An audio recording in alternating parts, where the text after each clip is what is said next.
mindenkit! A mai előadásunk a Wing Chun Kung Fu-nak a fejlődése Kínában és Európában. Megpróbálom egyszerűsíteni a elég nehéz témát, és úgy látom, hogy azért van, aki nem szakmabeli, de hát próbálom kicsomagolni ezt a motívumot. A Wing Chun Kínából ered, körülbelül 200-250 évvel ezelőtt hozták létre, amiben forradalmian új volt a többi 365 kung fu stílushoz képest, az, hogy bár a Shaolin templomból eredt, alapvetően és gyökereiben teljesen különbözött az ottani felfogástól. Mire gondolok? A Shaolin templomban minden, hát az északi és a déli Shaolin templomban kifejlődött kung fu stílusok állatmozgásokon alapultak. Az egyik döntő különbség a Wing Chun és a klasszikus Shaolin között az, hogy az az apáca, aki szintén a fél életén a templomban edzette végig, nem állatok mozgására építette, nem Lohánok és Szent Buddha mozdulatait vette alapul, hanem egy teljesen új nézőpontból, egy teljesen új irányból közelítette meg a Wing Chun, és ez nem volt más, mint az emberek. Ha megnézik a hagyományos és a klasszikus kung fu-t, ott lehet látni, hogy a daru, a kígyó, a sárkány, a medve, a leopárd és a sáska és a majom mozdulatai vannak lemásolva. Az apáca, akit Bimoynak hívtak, és ami kínaiul 5. nővért jelent, fogta magát, és az emberi anatómiára, a gondolkodásra, az egyszerűségre, a könnyedségre helyezte a hangsúlyt. Tehát a lényeg, hogy egy olyan új stílus született, ami egy forradalmian új technika volt, ami szakította a hagyományos és a klasszikus gondolkodásmóddal, és egy teljesen új nézőpontból világította meg a harcművészetet. Szeretnék utalni arra, látok itt néhány szakmabelit is, hogy a Wing Chun nem csak koncepciójában volt új, hanem technikájában. És ez abból ered, hogy ez az apáca, akinek még egyszer ismétlem Gémai, ő a megalapítója a Wing Chunnak, bár akkor még nem adott ennek az új technikának nevet, nő volt. És ez a női anatómiából kifolyólag, és az ő felépítéséből, bár azért ő a saját korabeli Shaolin mesterekkel is fizikálisan felvette a versenyt, de ő is érezte azt, hogy múlnak az évek, fizikálisan már nem tudja a fiatalokkal felvenni a küzdelmet.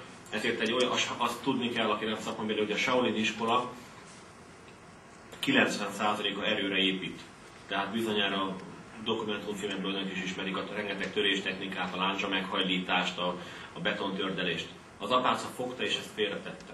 De ami talán még érdekesebb ettől, hogy nem csak az anatómiát figyelembe vette, nem csak a fiziológiát, nem csak ő azért azt tudni kell, a 18. századi Kínában a papírrend és különösen a Shaolin harcosok és harcosnők az akkori szellemi elitet képviselték.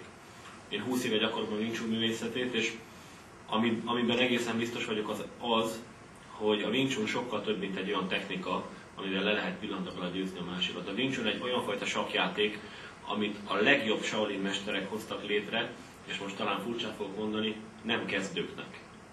Amit később az apácával a mesterek tanácsa, hiszen az apác és a mesterek tanácsának tagja volt, elkezdtek egy olyan kung fu-t létrehozni, aminek akkor annyira titkolták, hogy még nevet sem adtak.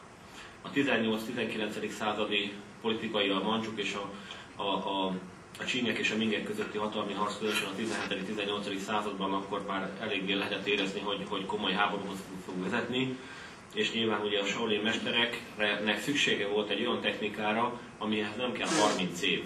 A hagyományos Shaolin kiképzés az arról szól, hogy bekerül egy kisgyerek a templomba, és 30-40 évig edz, és akkor lesz egy olyan igazi retteges Shaolin harcos, hogy egy ütéssel mondjuk valakinek eltörő a szegcsontját. A fölgyorsult politikai események miatt erre egyszerűen nem volt idő. Tehát kellett egy olyan új technika, ami a 30 évet mondjuk leredukálja 3-ra. És ez volt az az új technika, aminek akkor még nem adtak nevet. Azért időzök el egy picit ennél a dolognál és a Wing Chun történeténél, mert úgy érzem, hogy ha meg akarjuk érteni a Wing Chunt, és meg akarjuk érteni hitem szerint a legjobb kung fu-t, amit Wing Chunnak hívnak, akkor meg kell értenünk azt a közeget, és látnunk kell azt a szülőhelyet, ahonnan a Wing Chun kiszakadt. Nem lehet rámondani, hogy külső kung fu. A külső kung fu az, amiről az előbb beszéltem, tehát erőn alapul. Nem lehet rámondani azt, hogy belső kung fu, mert attól sokkal dinamikusabb, sokkal gyorsabb. Nem lehet azt mondani, hogy egészségmegőrző, bár van ilyen része is. Nem lehet ráfogni, hogy északi kung fu vagy déli kung fu. Földrajzilag nagyjából be lehet határolni, hogy Hakka tartomány környékén fejlődött ki és Dél-Kína, de mégis, amikor Kínában járva az öregekkel beszéltem, ők azt mondták, hogy az északi és a déli, a külső és a belső kung fu-nak a visszájából született. Egy kiismerhetetlen, szeszélyes valami, aminek a modellje, még egyszer ezt szeretném hangsúlyozni, és 15-ször alá húzni és jelölni, a modell az az ember volt. Az első formgyakorlat neve kis gondolat, ami tulajdonképpen olyan, mint az ABC-je, mint a nyelvtanulásban az ABC, ez a Wing Chunnak az ABC-je. Hangsúlyozom itt is, ugye, nomen est omen mondták a latinok, a Wing Chunban mindennek jelentősége van, a számoknak, a neveknek. Xiulim Tao, kínai kantoni nyelvjárásban azt jelenti, hogy kis gondolat. És a formgyakorlatnak és a megfogalmazása, a felépítése, a struktúrája egyértelműen jelzi, hogy gondolkodó harcművészről van szó. És ez az, amit nagyon szeretnénk kiemelni. Gondolkodó harcművész. Nem egy buta primitív ember, aki a szadista ösztönelét ki akarja élni a másikon, hanem arról szól a dolog, hogy egy gondolkodó harcművész, aki tisztában van a saját adottságaival, tisztában van, hogy az erő mindig viszonylagos, tisztában van azzal, hogy vannak ismeretlen faktorok a küzdelem előtt. Nem ismerem a nemét az ellenfelemnek, nem ismerem a korát, nem ismerem a súlyát, nem ismerem a harci stílusát. És emellé az ismeretlen faktorok mellé kellett odarendelni egy olyan kung fu iskolát, egy új kung fu technikát, ami egyszerű volt, gyors volt, dinamikus volt, könnyen tanulható volt, kiszámíthatatlan volt, és egyetlen Shaolin mester nem ismerte.